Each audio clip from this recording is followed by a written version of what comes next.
The scent of pine mingled with something more primal, metallic. Footsteps quickened, heart racing, every instinct screaming to run. Too late. The predator was already within striking distance. Hello everyone, welcome to the channel. Before we dive into today's stories, I'd like to ask for your support by subscribing to the channel. Your subscription is very important to us, so please subscribe to stay updated with future stories. Also, leave a comment letting me know which city in the world you're watching from. Now, let's get into the first attack. It was one of those perfect Colorado afternoons, the kind that only seem to happen in the mountains, where the air is crisp, the sky a flawless blue, and the world feels suspended in time. I was in the garage, the scent of motor oil and gasoline thick in the air, working on my Jeep. It had been running rough for a few days, and I needed to change the spark plugs and give it a once-over before I took it into town. The garage door was cracked just enough to let in some fresh mountain air. I didn't need to see the view. Aspen slopes were visible just beyond the line of pine trees, their snowy peaks glimmering in the distance, but I always appreciated the stillness. Out here, there was time to think, time to breathe. I had the radio on low, some local station with an old DJ rattling off the news. The familiar buzz of his voice was just background noise, comforting in its predictability. I loved working on cars. When I was younger, I'd spend hours tinkering with engines, stripping them down to their bare components and putting them back together. It was therapeutic, almost meditative, a way of losing myself in something that made sense. The old Jeep's engine was giving me trouble again, so I had to wrench the hood open wider. The smell of rubber and grease filled my nose as I slid under the chassis. My tools clinked and rattled with every movement. I didn't think much of it when I heard the first faint thud against the garage door. It was muffled, distant, and I assumed it was just some wildlife passing through. Deer were common in the area, and sometimes they'd nudge at the door or the walls, probably looking for a bit of shelter from the elements. I'd lived in Aspen long enough to know that wild animals were part of the territory. The bears, though, they were a different story. You didn't see them too often, not in the middle of town at least, but I'd heard the stories. Black bears, mostly. Some of the neighbors had even had run-ins with them, but they were usually shy, moving through the forests and avoiding people. That's what I told myself, anyway. The noise outside came again, louder this time. A few more thuds, but it wasn't like a deer. It was more forceful, as if something heavier had collided with the door. I paused, wrench in hand, my stomach tightening slightly. I shrugged it off. It was probably just a bear, one of the younger ones looking for food. No big deal. They were probably out scrounging for scraps before hibernation. I glanced over at the door. The garage door was solid, thick wood panels with a metal frame. Nothing a deer or even a raccoon could easily break through. Still, the sound was unsettling. It wasn't normal. I wiped the sweat from my brow and dragged myself out from under the Jeep. My mind raced through the possibilities. Maybe a mountain lion, though they were even rarer. Or maybe the wind was doing something strange, shifting, blowing against the door just the right way. Maybe a tree branch had brushed against it. Yeah, that made sense. I grabbed a wrench, my hand tight around the handle as I made my way toward the door. I wasn't scared, not really, that something felt off. The noise outside had stopped, leaving only the sound of my boots on the concrete floor. The garage was quiet now, too quiet. As I reached the door, I hesitated for a moment, listening. Everything seemed still, too still. A chill ran up my spine. I pulled the door handle, about to peek outside, but before I could make a move, the garage door rattled again. This time it was different. There was a deep, jarring thud, as if something had slammed into the door with a great force. My heart lurched in my chest. I barely had time to react before the door exploded inward with a deafening crash. The wood splintered and flew, shards of the door ricocheting off the walls. I stumbled back, trying to shield myself with my arms as a massive shape lunged through the opening.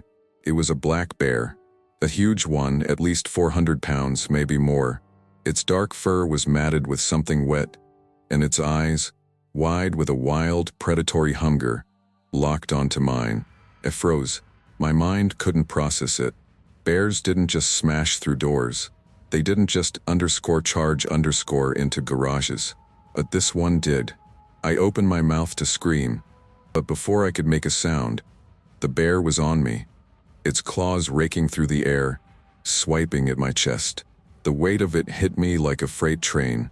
I was thrown backward, crashing into the workbench, my ribs slamming against the edge of the counter. I gasped for breath, pain exploding across my body as I struggled to get my bearings.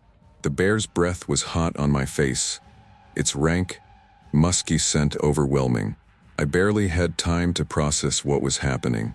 Its jaws snapped at me, the bear's mouth opening wide enough to swallow my head in one bite. I turned instinctively, my arms shielding my face as I tried to push the beast off. Its teeth scraped my forearm, and a wave of panic surged through me. This wasn't a bad dream.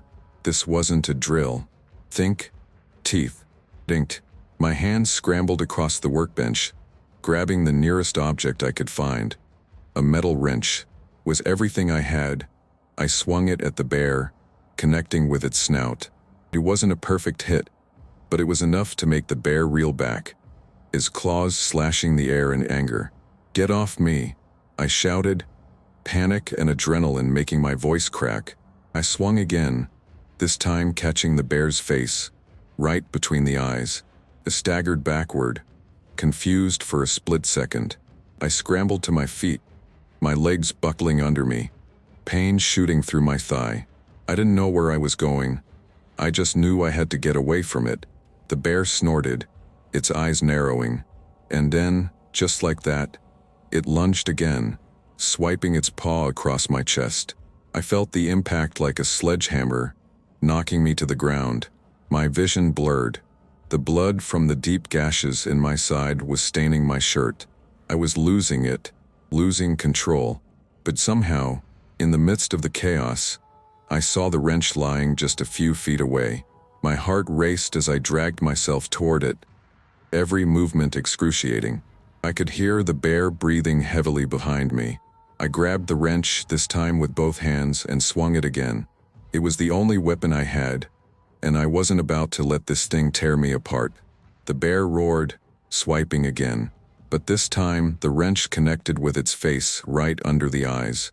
The bear staggered back, snarling in pain, its claws scraping the concrete as it retreated. For a brief moment, I thought it might back off.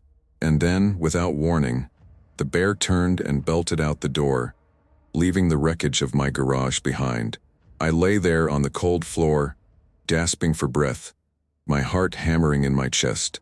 Blood was pooling around me, my hands slick with it. The only sound left was the ringing in my ears.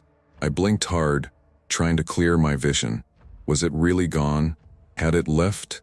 My pulse was still erratic, my body trembling with the shock. I should have gotten up, should have gone for help, but I couldn't. I just couldn't move. Minutes passed, or maybe hours. Couldn't be sure. Then I heard the faint sound of tires on gravel. My neighbor, Carl, had been driving by. He must have seen the destruction, the wreckage. He came running in, eyes wide with disbelief when he saw me. Bloodied, broken. "You, teeth?" he shouted, his voice filled with alarm. What the hell happened? I could only nod weakly, trying to form the words. There was a bear," I whispered hoarsely. "A bear." It came through the door. Carl's eyes widened, but I saw something in his face. A flicker of disbelief, maybe doubt. But he didn't have time to argue. He was already pulling out his phone, calling for help. The sound of Carl's voice was the only thing tethering me to reality. I could feel the warmth of the blood soaking through my jacket, but my limbs felt heavy, sluggish, like I wasn't entirely in my own body. As Carl spoke urgently into his phone, I couldn't tear my eyes away from the wreckage of the garage. The door, once sturdy and unyielding, was now a pile of splintered wood and twisted metal.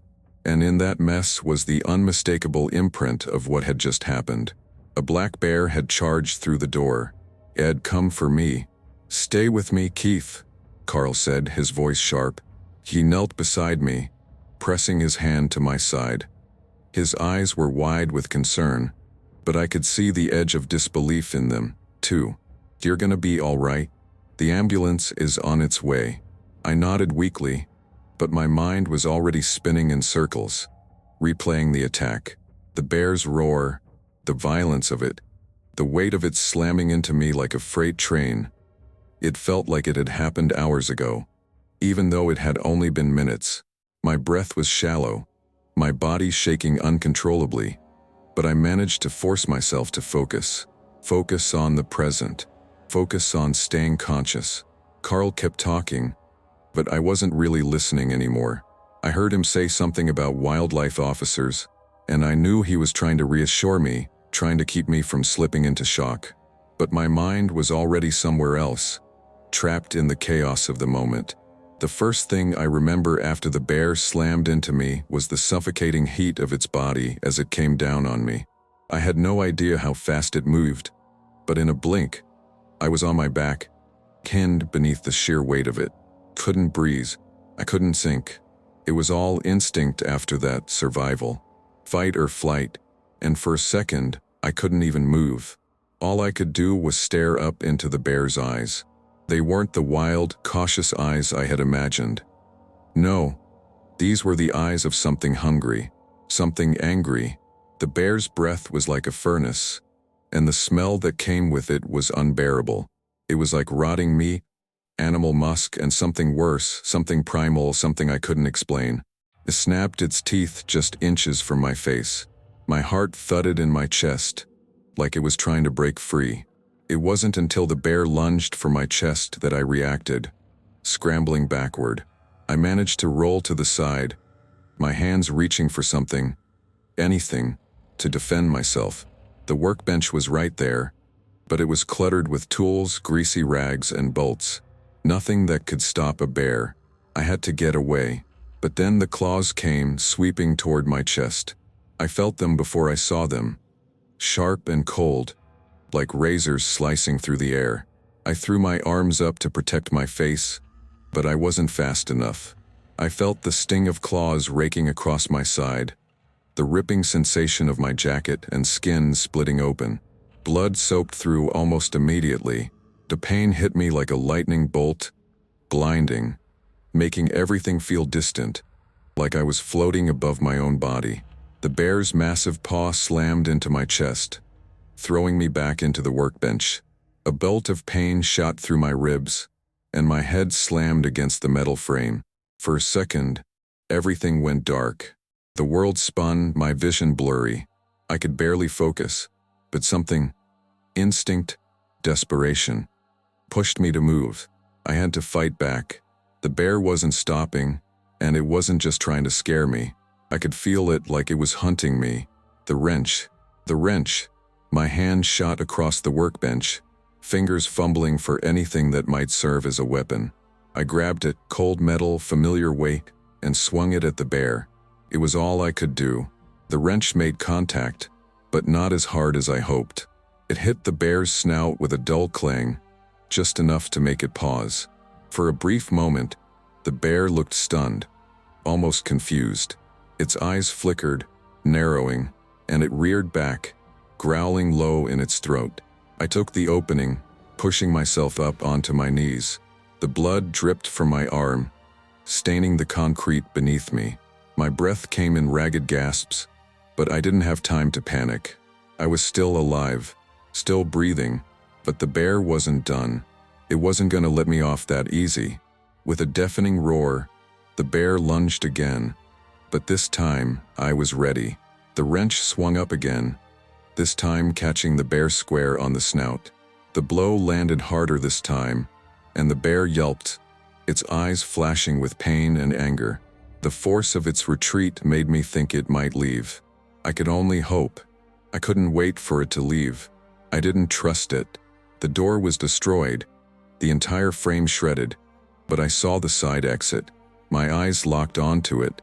My legs felt weak, but I had no choice. I couldn't stay here. I couldn't let it trap me in this tiny space. I pushed myself to my feet, ignoring the agony in my side, my leg. I felt the bear's eyes on me, intense, focused. It wasn't far behind. I was sure of it. Caring. I managed to croak out, though my voice barely sounded like mine. Call? Call for help. A bear. Call. Wild lice. Please? The words were slow, sluggish, but Carl was already on the phone, muttering something about getting me to the hospital. I stumbled toward the side door. Each step was agony, like my whole body was rebelling against me. My leg gave out, and I collapsed against the door frame, the weight of it pushing against me. I could hear the bear now, its claws skittering on the concrete. The sound was almost as terrifying as the growl that followed it. I didn't have much time. With one last burst of energy, I threw the door open, the cold mountain air hitting me like a slap to the face. The world around me was a blur of motion, the ground unsteady beneath my feet. I had to keep moving, had to get out of reach of that bear. I barely got halfway to the yard when I heard the unmistakable sound of heavy paws pounding behind me. The bear was still chasing me. It wasn't giving up. Every step I took felt like a miracle, my legs barely holding me up as I staggered forward. The world around me was spinning. Snowflakes were drifting down from the sky, but the cold did nothing to clear my head. I could still feel the bear's hot breath, the echo of its snarls in my ears. I glanced over my shoulder, and for a split second, I saw it. The bear, its massive form charging toward me, moving faster than I thought something that big should. Its eyes locked onto me with that predatory focus. I pushed myself harder, trying to outrun it, but it was futile. My body was betraying me. The pain in my side was unbearable, each breath a struggle. Teeth! Carl yelled from the doorway, but I didn't have the luxury to stop and listen. I had to keep moving. The snow crunched beneath my boots, my breath coming in short, painful bursts. I could hear the bear gaining on me, its roar filling the air. In that moment, I realized something. The bear wasn't just attacking because it was hungry. It was attacking because I was in its way, and it wasn't about to let me escape. I made for the trees, hoping the thick pines would slow it down. I didn't have the energy to think clearly. I just had to survive. I ducked behind a large boulder, my hands pressed against the cold stone. My heart hammered in my chest, and I could hear the bear just on the other side, sniffing, snorting. My whole body was trembling, too numb to feel the cold, too consumed by fear to notice the cuts and bruises I'd already sustained. The bear's claws scraped the rock as it prowled, searching for me, its massive form a shadow in the trees. Every second that passed felt like a lifetime, the tension unbearable. Couldn't move, couldn't make a sound. Then, just as quickly as it had started, the bear stopped. The rustling ceased. The growls faded. I dared a glance around the corner of the rock. For a moment, I thought it was gone, but I was wrong. The bear had simply retreated, watching me from the shadows. My mind reels. Was it over? Would it leave? Or was it just waiting for me to make a mistake? The wind had picked up by the time Carl helped me back into the house. I hadn't even noticed the pain in my leg until I stepped over the threshold, and then it hit me like a freight train. My left thigh was on fire, blood soaking into my pants, and every movement sent shockwaves of agony through my entire body. I tried not to make a sound, but my breath hitched, and I let out a strangled grunt as Carl guided me inside, his hand on my back steadying me. The house felt too quiet, too calm after the chaos of the garage. I could still hear the thud of my heart in my ears, but it was drowned out by the ringing in my head. The adrenaline had worn off, leaving me with nothing but the cold ache of reality. The bear was out there somewhere. I couldn't shake the image of its wild, bloodshot eyes, its claws raking across my skin. I wanted to forget it, to pretend it hadn't happened, but that was impossible. "Sit down," Carl urged, his voice tight with panic as he helped me to the couch. I slumped heavily, feeling every bruise, every scrape, every gash. My hands were shaking now, and I couldn't seem to stop them. The shock had set in. I felt cold despite the heat of the fire crackling in the hearth. Carl grabbed a towel from the kitchen and pressed it to my side. But even that wasn't enough to slow the bleeding. The pain was sharp, unbearable, but it wasn't just the physical agony that was overwhelming me. I couldn't stop seeing the bear, the way it had charged through that door, its massive body shaking the entire garage, its eyes locked on me like I was prey. I had never been so helpless in my life. "Just breathe, Keith," Carl said, trying to steady me as I gasped for air. "Help's on the way. Just breathe." I can't," I managed, my voice hoarse. "I can't." The thought of the bear, still out there in the woods, sent a fresh wave of terror through me. It hadn't been a fluke. It hadn't been some freak accident. This wasn't just a bear wandering into town by mistake. The way it had hunted me down, it wasn't just instinct. It was deliberate. My mind kept racing back to that one moment in the garage when its jaws had snapped inches from my face. How close I'd come to losing everything. "I need to call someone. The wildlife people," Carl said, glancing over at me before pulling out his phone. "I'll get them out here. They'll know what to do." I barely registered the words. I couldn't focus on anything but the pain and the terror that still gripped me. I reached for my phone from my jacket pocket, but my hands were slick with blood and it kept slipping from my grasp. Finally, Carl grabbed it for me and handed it over. "You're not calling anyone else, Keith," he said, his voice calm but firm. "You're in no condition to talk. I'm calling the right people. Just relax. Okay?" I nodded, though my mind was still elsewhere. Out of my stupor. "Can you hear me?" I blinked up at him, trying to focus, but my vision was blurred. Yeah, I hear you. We need to get you to the hospital. Okay? You've lost a lot of blood. Is the bear still out there?" I croaked, the words scraping painfully out of my throat. The paramedic glanced at Carl, and Carl gave him a tight nod. "We're handling it," Carl said, his voice quieter than I'd ever heard it. "The wildlife folks are already on the way. They'll take care of it." But his words did nothing to ease the gnawing fear in my stomach. I hadn't imagined what had happened. I hadn't just seen it in a dream. The bear had attacked me. It had charged through the door with an almost unnatural determination, as if it had been hunting me. I didn't know if it was starving or if something had driven it to that state, but I knew it was dangerous. More dangerous than any bear I'd heard about in the area before. The paramedics worked quickly, but I couldn't stop thinking about the garage, the destruction, the way the bear had broken through the door like it wasn't even a barrier. There were claw marks everywhere. It had left a mess of broken wood and shredded metal. How could anyone explain something like that? At the hospital, they rushed me straight into surgery. I wasn't even fully conscious by the time they started to patch me up. The pain was a constant, distant throb as the doctors worked, but I drifted in and out of awareness, my mind trapped between fragments of the attack and fragments of what felt like a fever dream.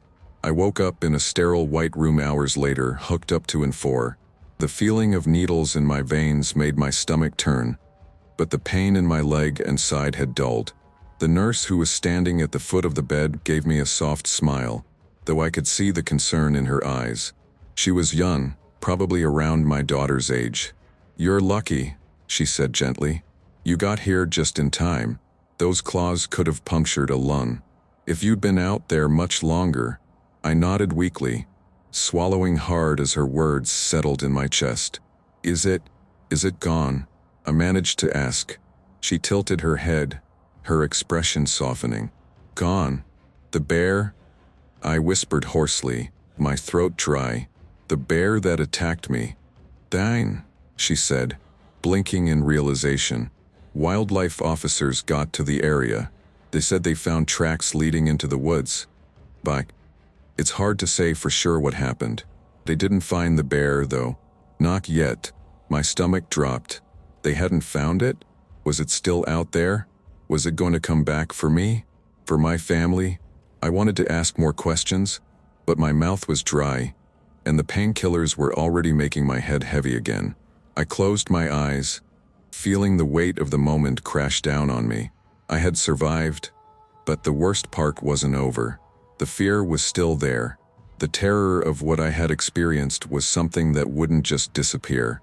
It would follow me, lurking in the corners of my mind. And what about the bear? What if it came back?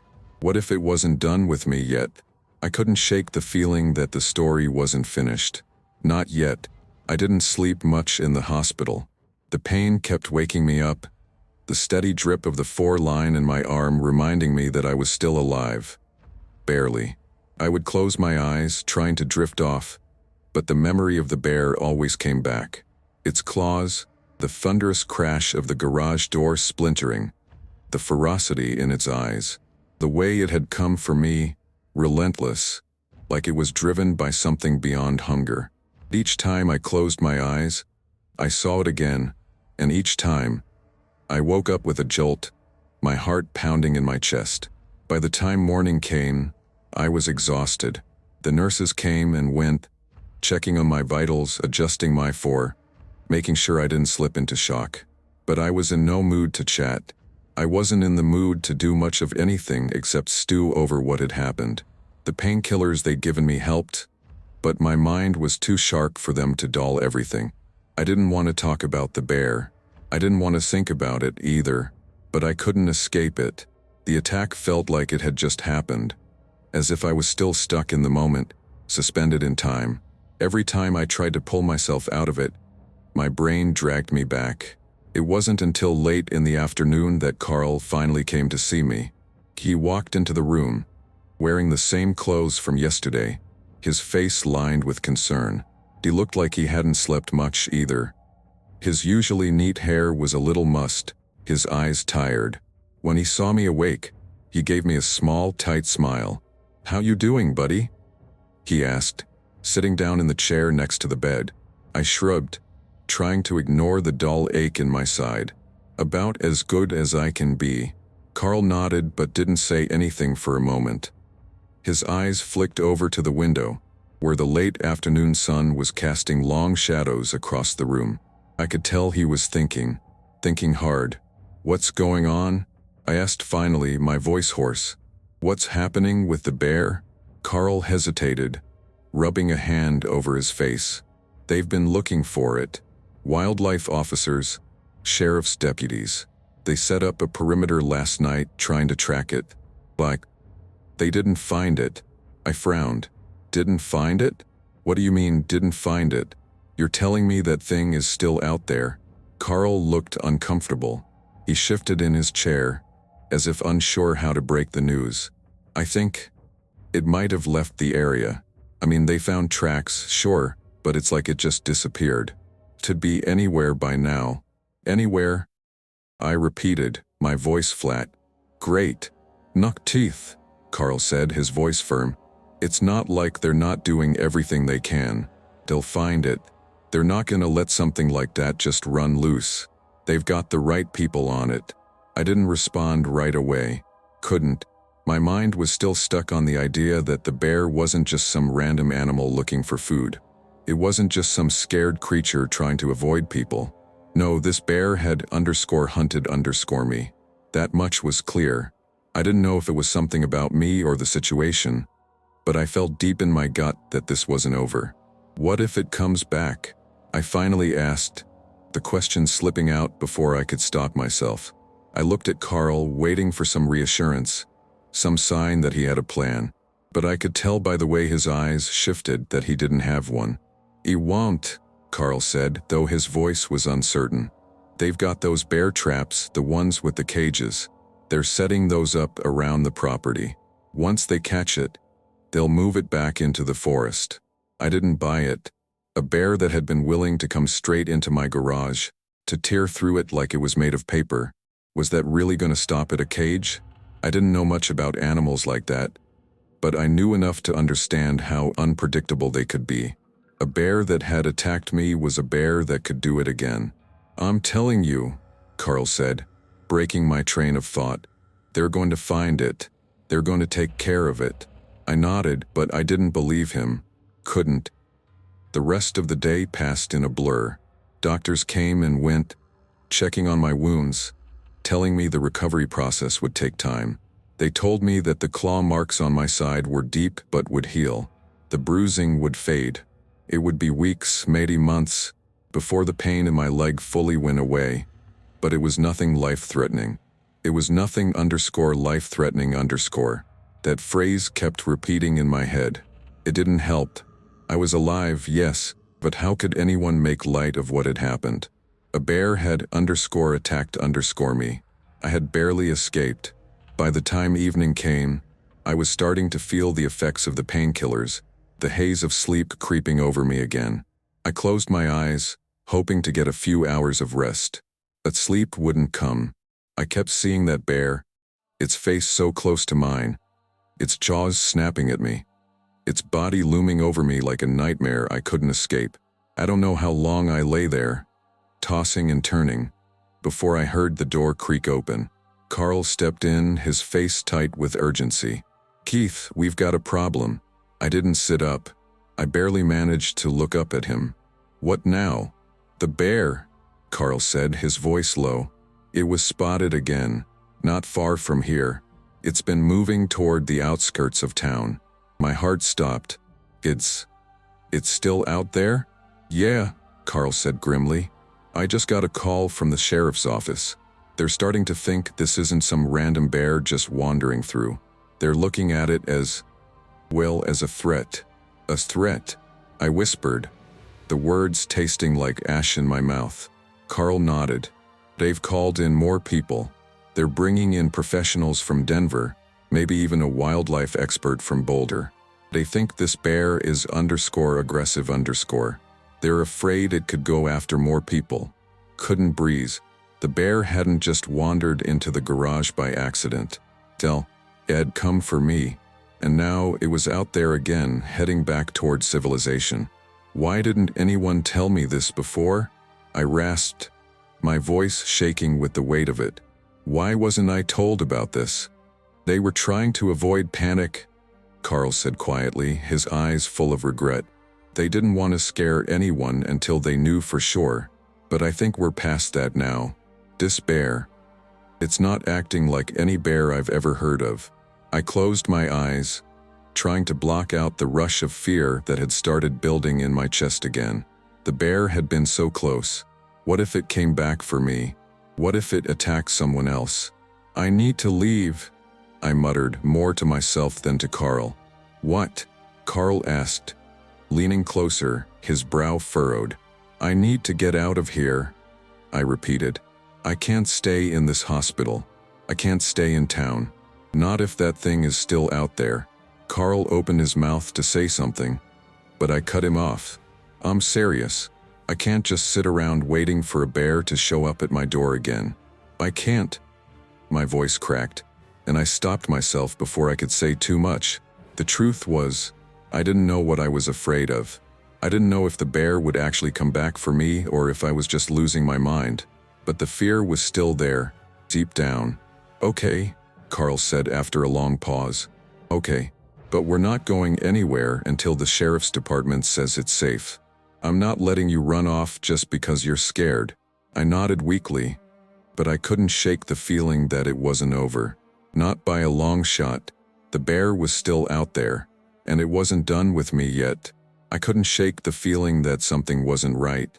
Despite Carl's insistence that everything was under control, I felt like the walls were closing in on me. The hospital room had become a cage, its sterile white walls closing in with every passing hour. The longer I stayed there, the more the terror crept back, filling the spaces between my breaths. I was getting restless and angry. That bear was still out there. I couldn't stop thinking about it, about the way it had stalked through the woods and through the garage like it owned the place, like it had been looking for something or someone. Me. It had been nearly 2 days since the attack, and despite Carl's promises, the bear was still out there. The wildlife officers had set up traps, but no one had heard anything. No updates, no sightings, just silence. It wasn't enough. Carl had stopped by earlier that day to check on me, but he'd left with a promise to return later. I wasn't sure if he was trying to give me space or if he was just tired of me pestering him with questions he couldn't answer. Either way, I was alone now, and that felt worse than anything. I tried to ignore the gnawing anxiety in my stomach, the constant urge to leave, to run, but I couldn't do it. I needed answers. I needed to know if the bear was gone for good or if it was still waiting out there, in the trees, watching me. I grabbed the phone on the side table, dialing Carl's number. The line rang 3 times before he picked up. His voice was tight, as if he'd been expecting the call. "What's going on? Are they going to do anything?" I asked, my voice a little harsher than I intended. "Is anyone actually looking for the bear? Or are we just waiting around for it to come back?" "Keith, calm down. They're on it. They've got teams out there, they've got helicopters scouting the area. The wildlife guys are doing everything they can. But they haven't found it, have they?" Impressed, frustration bubbling up inside me. "I'm not stupid, Carl. I know what's going on. Still out there, isn't it? I'm not safe. You're not safe. No one is." There was a long pause on the other end of the line. I could practically hear Carl thinking, weighing his words. "Muck, I get it. You're scared," he finally said, his voice low. "We all are. But we can't just go off half-cocked and start hunting it ourselves. That's not how this works. We have to let the professionals do their job." I wanted to scream, but instead, I exhaled slowly, trying to calm myself. I'm not waiting around for some damn trap to catch it. I'm not waiting for it to come back and finish the job. "I know, buddy," Carl said quietly, his tone softening. "But right now, staying put is the best thing you can do. You need rest. You need time to heal." I didn't reply. My stomach twisted, and I could feel my body tensing, the restless energy in my limbs making me want to get up and run. "I'll come by in a little while," Carl said, sensing that I wasn't going to let it go. "We'll figure this out. But you need to give the authorities time to do their job. Just a little while longer. That's all I'm asking." I hung up the phone without another word, the anger still simmering inside me. But Carl was right about one thing. I couldn't just sit here forever. The more I sat and waited, the more it felt like the walls were closing in on me. And maybe, just maybe, it wasn't just the bear I was scared of. The night passed slowly. I tried to rest, but the pain in my leg and side was like a constant reminder of the terror I had felt. I couldn't stop thinking about the garage, the way the bear had slammed into it, tearing through the door as though it was made of paper. The sheer force of it, the power. I couldn't shake the image of its eyes, full of rage and hunger. At some point in the early hours of the morning, I drifted off to sleep, but it wasn't peaceful. It was a fractured, restless sleep filled with nightmares. The bear was always there, its shadow looming over me, the sound of its claws scraping against the ground as it closed in. I woke up several times, drenched in sweat, the sheets twisted around me like I had been fighting the very air itself. When I finally opened my eyes for good, I saw the early morning light creeping in through the blinds. My muscles ached, and the bandages around my side felt tight. But there was no denying it. I couldn't stay here anymore. I was done waiting. I swung my legs off the bed, the cold floor biting at my feet. Felt good to stand, even if my body protested with every step.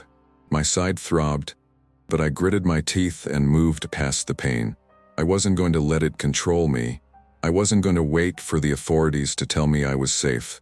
I was going to find answers, whether anyone liked it or not. I didn't bother with a coat, but I grabbed my phone and wallet before heading toward the door. I needed to get out. I needed to find Carl, to find anyone who could give me real answers. As I walked down the hallway, the quiet of the hospital seemed unnaturally loud. I could hear the faint murmur of voices in other rooms, the soft beeping of machines. The place felt empty, like I wasn't supposed to be here, and maybe I wasn't. I got to the main lobby and paused. My mind was a jumble of thoughts, each one pushing me forward, urging me to do something, anything. I spotted the nurse at the desk, a woman in her 30s who had checked on me earlier. She was typing something into the computer, her head down, focused on her work. I approached her, my voice low. "Excuse me, I need to leave. I can't stay here anymore." She glanced up at me, startled. "Mr. Mason, you're not well. You need to stay." "I'm fine," I interrupted, the words slipping out more forcefully than I meant. "I don't need to be here. I need to find the bear." The nurse frowned, her eyes flicking over to the exit. "Sir, you can't just leave. You need to get checked out first." "I'm not staying," I said, more firmly now. "I'll sign whatever I need to. Just let me go." She hesitated, glancing between me and the door. I could see the wheels turning in her head, but finally, she sighed and pushed a form toward me. "Fina, you can sign yourself out, but if anything happens, it's on you." I didn't care.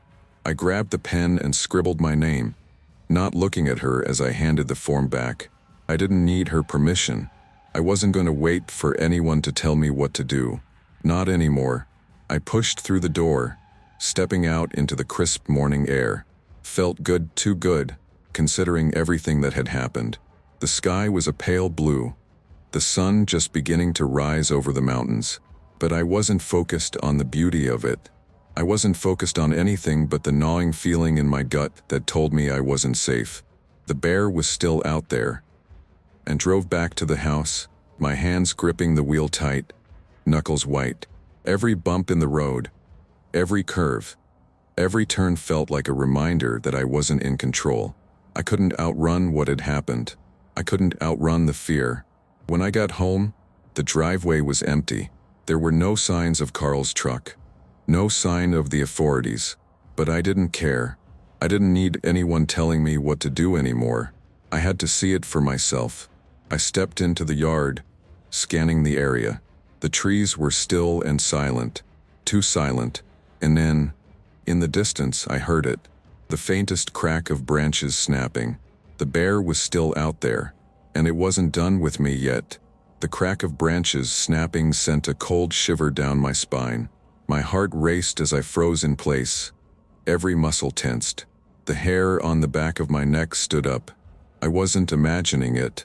The sound was real. Something was moving in the trees. I stood motionless, my breath coming in shallow gasps, my pulse thumping in my ears. I knew what it was. I didn't need to see it to know. The bear was back. The animal that had torn into me 2 days ago, that had knocked me off my feet and sent me into a frenzy of fear and pain. Underswer was here. Underswer. I took a shaky step back, instinctively retreating toward the house. But I didn't dare turn my back on the woods. My mind raced, fighting against panic, trying to remember everything Carl and the wildlife officers had said. Stay calm, stay quiet, don't provoke it. But how the hell was I supposed to stay calm? How could anyone stay calm when the very thing that had nearly killed them was out there, lurking just beyond the tree line? The sound came again, louder this time. Another crack, followed by a soft rustling in the underbrush. It was getting closer. I wanted to run, but I knew I couldn't. I was still weak from the attack. My leg ached with every movement, and my side throbbed with pain. The idea of turning and sprinting into the house was tempting, but I wasn't sure I'd make it in time. If the bear was that close, I might not even make it to the door. I glanced around, trying to figure out what to do. The bear's presence was overwhelming. It was like the very air had shifted, and I could feel it, feel it watching me undersir. A door slammed open behind me, making me jump. Ispullen. Around to see Carl stepping out of the house, his eyes widening when he saw the tension in my body. T, he shouted, his voice high with urgency. What's going on? There's something in the woods. I rasped, my throat tight. I heard it. I think it's the bear. Carl's face went pale. Sit. You shouldn't be out here. Get inside. But I didn't move. My feet were frozen in place, and I couldn't tear my eyes away from the trees, where the rustling had grown louder, more frantic. The air was thick with the scent of pine and wet earth, and I could smell something else now, too. A sharp, musky odor that made my stomach churn. Carl looked around, his jaw tight with worry. "Come on, Keith, get inside. We need to lock up. It's dangerous." I opened my mouth to say something, but I didn't know what to say. The fear was paralyzing, choking me. The bear was close, and there was nowhere to hide. No fence, no gate, no shelter that would keep me safe from it. But then, before I could move, something broke through the trees. It was massive, its dark fur blending with the shadows of the forest. The bear appeared in a sudden flash, and I felt my blood run cold as I took a step back. The sight of it, its hulking body, its towering height, was enough to stop me in my tracks. It was a black bear, and it was bigger than any I had ever seen. Its claws gleamed in the fading sunlight, sharp and lethal, and its eyes were fixed directly on me. Carl cursed under his breath, taking a step forward. "Get inside, Keith, and Sarah." But I couldn't move. The bear's gaze was locked on me, its nostrils flaring as it sniffed the air. I could hear its breathing, deep and labored. The terror I had felt in the garage 2 days ago rushed back in a wave of panic. It was real. It wasn't a nightmare. I hadn't imagined any of it. The bear took a step toward me, its massive paws pressing down into the dirt with a heavy thud. The sound echoed in my chest, vibrating with the weight of its presence. "Teeth!" Carl shouted again, his voice sharp. He had his phone out, dialing something, his movements frantic. "I'm calling 911. Just stay back." I didn't know what to do. The bear's eyes were wild, its body stiff with tension. Every instinct in me told me to run, but I couldn't move. My legs felt like lead, and my mind was frozen in terror. The bear took another step, its body moving slowly but deliberately. It was coming toward me, like it knew exactly who I was. It knew I was the one who had heard it. I could feel the heat rising in my chest, my heart slamming in my ribcage. I wasn't prepared for this, not again. Carl was still shouting at me, his voice growing more desperate, but I could barely hear him over the pounding in my ears. My vision was swimming. Everything was moving in slow motion. The bear was getting closer. Suddenly, Carl was there, pulling me toward the house, his hands rough as they gripped my arms. "Keith, move." "Nose." My legs finally obeyed, and I stumbled forward, my pulse pounding in my throat. I heard the bear's growl, a no, guttural sound that vibrated through my bones. It wasn't like before. This time, it wasn't just an animal trying to get by. This time, it was angry. This time, it knew. We made it to the front door, Carl slamming it behind us just as the bear roared, the sound rattling the windows. I could feel the house shake with the force of the noise. Carl and I stood there for a moment, breathing hard, both of us in shock. I could hear my heart pounding in my ears, the adrenaline still buzzing through my body. I didn't know if I was still processing what had just happened or if I was just trying to survive. "It's out there," Carl said, his voice tight. "It's _real_. It's the same bear. I don't care what the officer said. That thing's been following you." I nodded, unable to speak. The words wouldn't come. I could still feel the heat of the bear's gaze on me. I could still hear that growl vibrating in my chest. Carl cursed again, pacing back and forth. "I've got to call the sheriff. I don't care if they think I'm overreacting. I'm not going to let you get hurt again." "Carrie?" I said, finally finding my voice, though it was hoarse and cracked. "It knows me. It knows what I did to it. It's not just hungry. It's hunting me."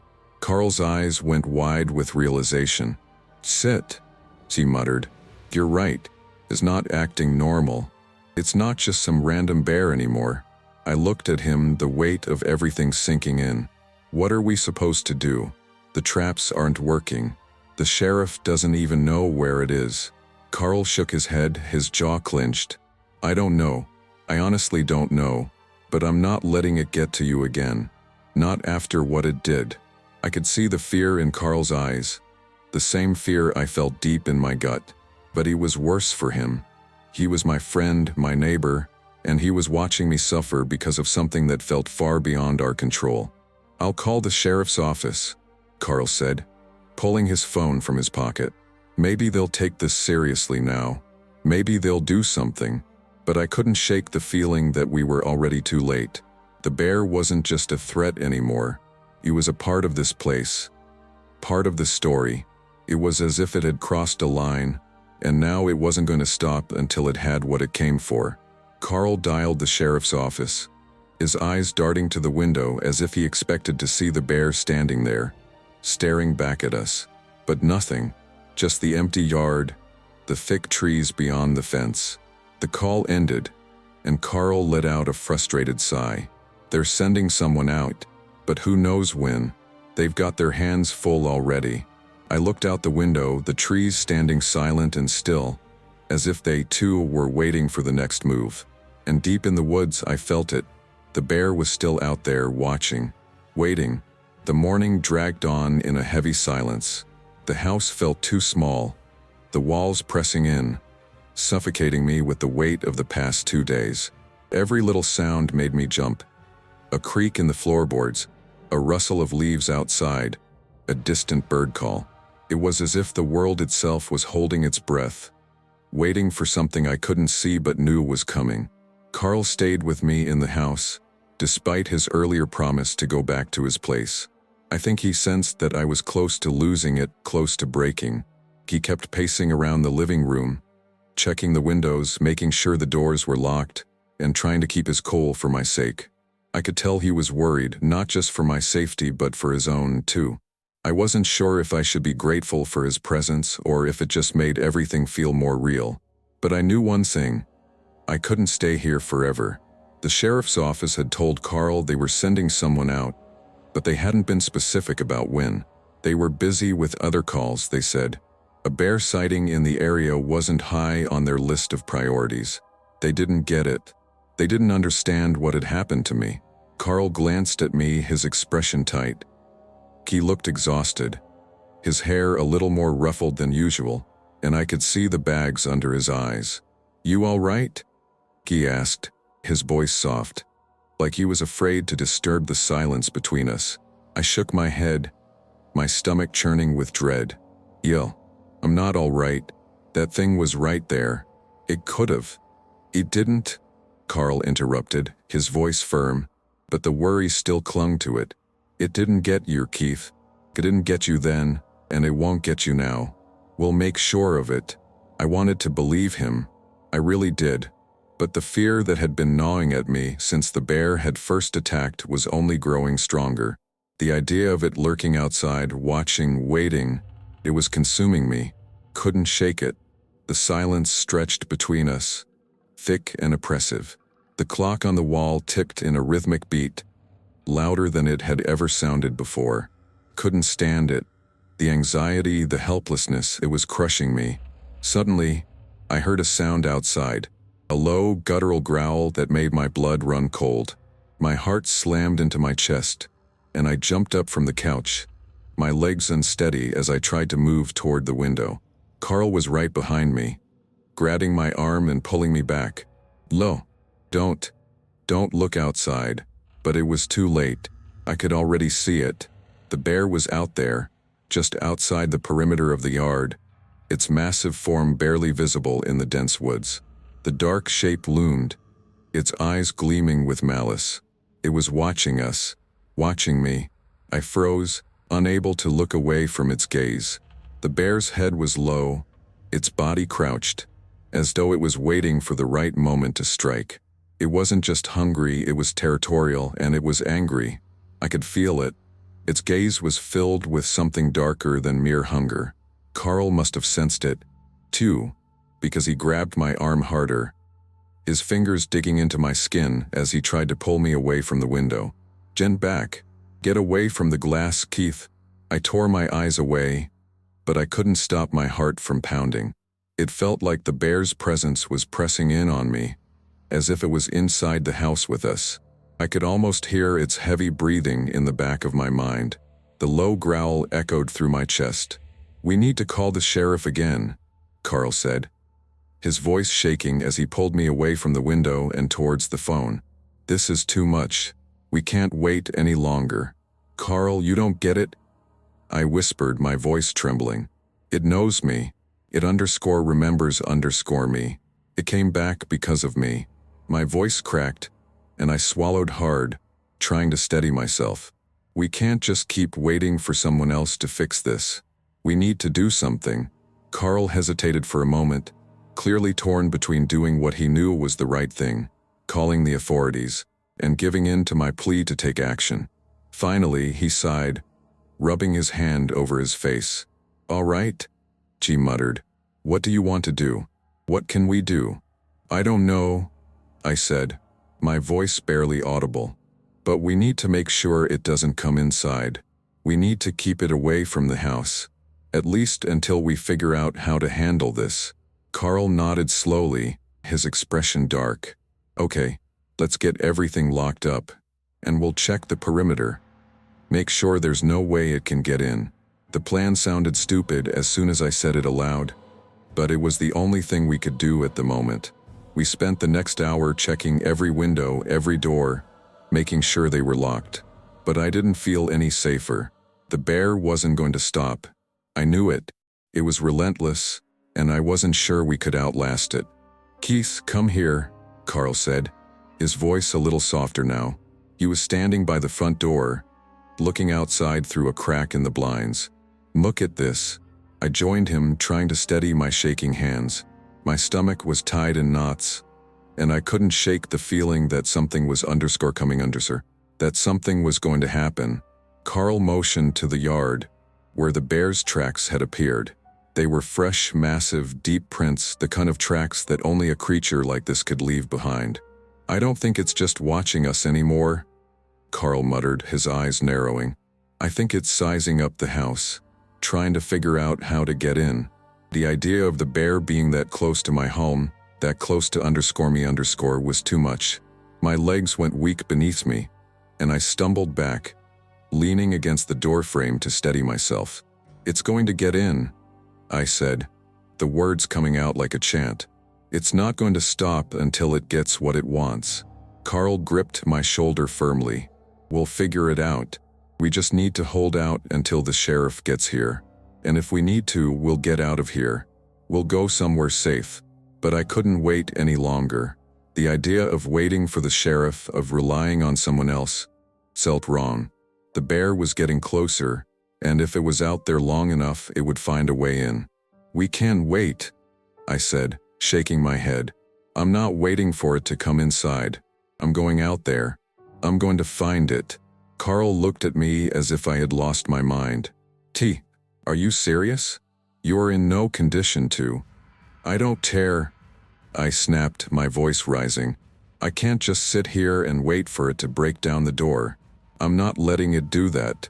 Carl opened his mouth to protest, but I could see the hesitation in his eyes. He didn't want me to go out there either, but he understood. We both did. This was no longer just an animal attack. This was about survival. I grabbed the old wrench I had used to defend myself in the garage. The metal was cold in my hand, its weight a little reassuring as I clutched it tightly. Carl didn't stop me this time. He just watched, his face grim. Ray, but I'm coming with you.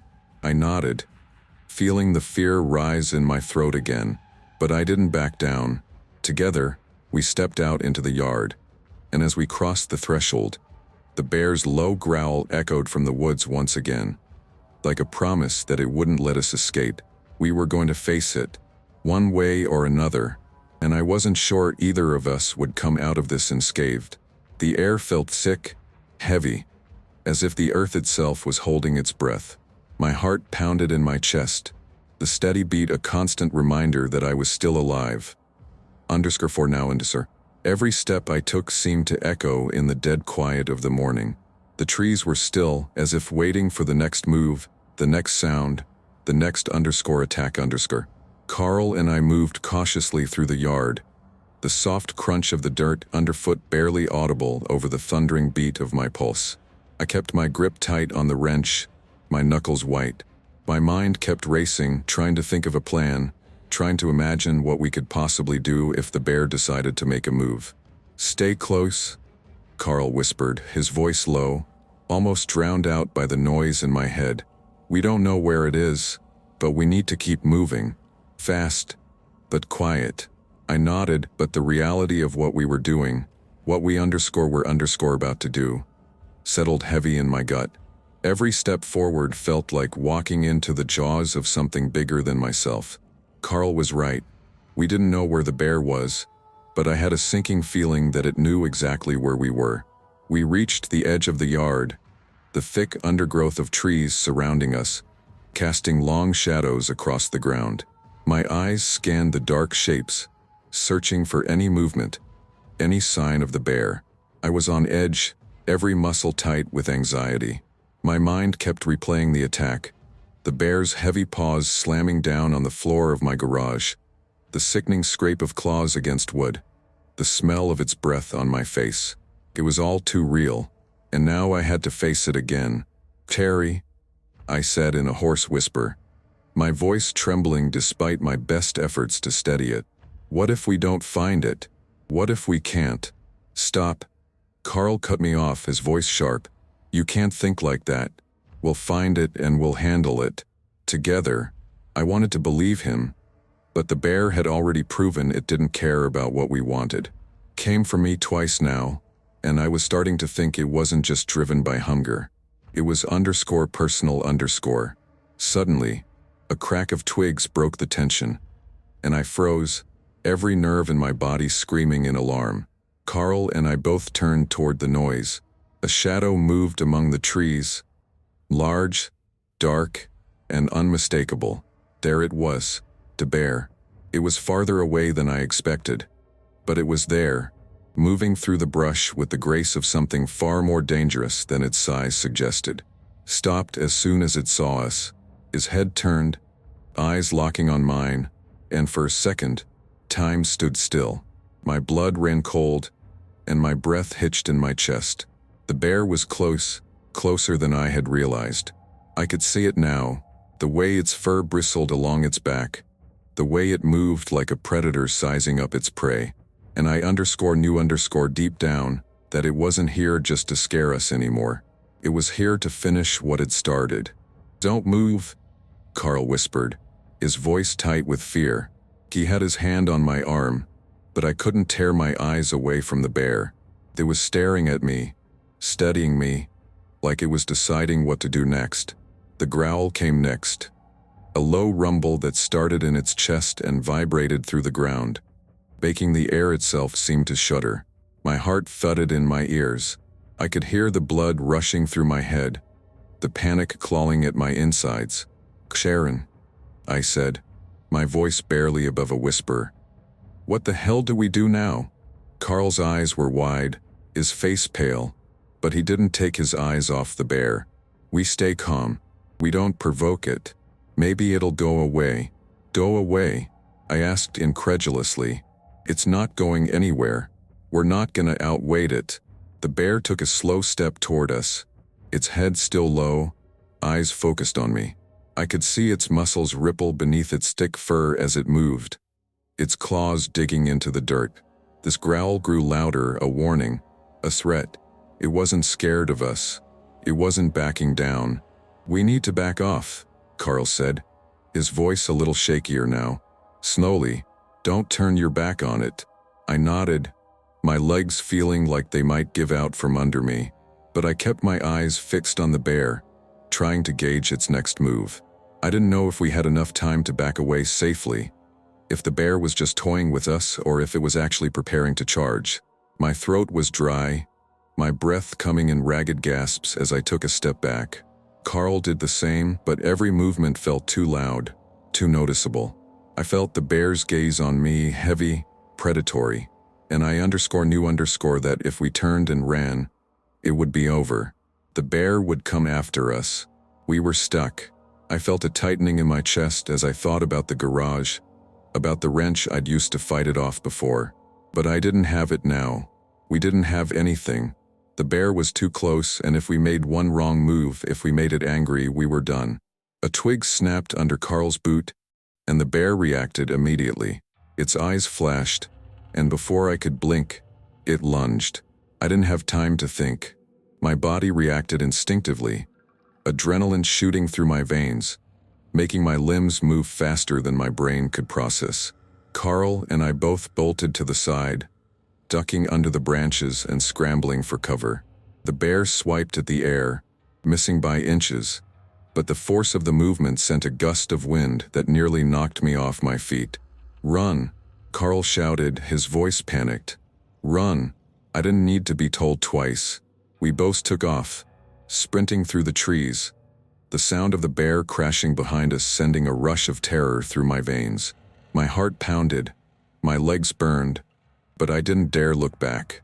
I could hear the bear's heavy breathing, the pounding of its feet. It was right behind us. It wasn't giving up.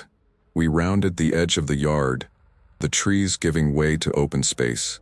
I could see the house ahead of us, the porch, safety if we could just get there. But the bear was still coming. I glanced over at Carl, his face a mirror of the same panic I felt. "Get inside," I shouted, already knowing what we had to do. We couldn't outrun it, but if we could get back to the house, maybe, just maybe, we could survive. We made a run for it. The house was so close now, I could almost taste the relief. And then suddenly the bear was there, in front of us, blocking the path. I came to a skidding stop, nearly crashing into Carl. The bear growled again, its massive form standing between us and safety. My heart felt like it was going to explode in my chest, and I knew in that moment that we weren't going to make it. The bear lunged again, and this time it was Carl it was going for. I didn't think. I acted. Grabbing a branch that had fallen from a nearby tree, I swung at the bear with everything I had, adrenaline fueling the swing.